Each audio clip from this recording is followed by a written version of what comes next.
Hiç şöyle bir şey yaşadınız mı?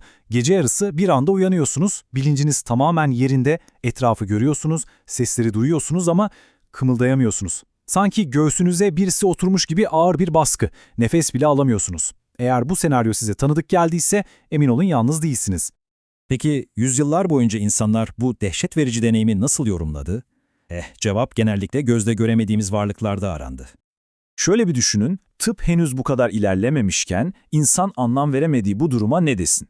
Tabii ki bunu cinlere, perilere ya da kötü ruhlara bağlamış ve bu hikayelerde kulaktan kulağa, nesilden nesile aktarılarak günümüze kadar gelmiş.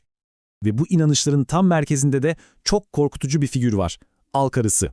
Kaynaklarda saçı başı dağınık, çirkin bir kadın olarak tarif ediliyor. İnsanın üzerine çöküp o karabasan denilen anları yaşattığına inanılan kötü niyetli, hayali bir karakter. Bu inancın ne kadar köklü ve yaygın olduğunu Anadolu'nun farklı yerlerindeki isimlerine bakınca anlıyoruz aslında.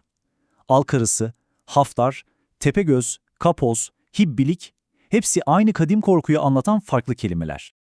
Tamam, efsaneler, inanışlar bir yana, gelin şimdi madalyonun diğer yüzüne bakalım ve bilimin bu eski gizeme nasıl net bir ışık tuttuğunu görelim. Tıbbın bu duruma koyduğu teşhis çok net. Uyku felci. Yani olay aslında şu. Beyniniz vücudunuzdan saniyeler önce uyanıyor. Bilinciniz tamamen açık ama kaslarınız hala uyku modunda. Kulağa korkutucu geliyor biliyorum ama bu aslında tamamen biyolojik bir süreç. Peki vücudumuzda tam olarak ne dönüyor? Aslında çok basit. Derin uykudan uyanırken beynimiz bir anda hadi uyanıyoruz moduna geçiyor. Ama kaslarımız henüz o durumdan çıkamıyor. Neden? Çünkü vücudumuz rüyalarımızı yaşayıp kendimize zarar vermeyelim diye kasları geçici olarak felç eder. İşte beyinle beden arasındaki bu kısacık uyumsuzluk anında beynimiz bu boşluğu doldurmak için halüsinasyonlar üretebiliyor, odaya gölgeler çiziyor, tuhaf sesler duyuruyor. İşte olay tam olarak bu.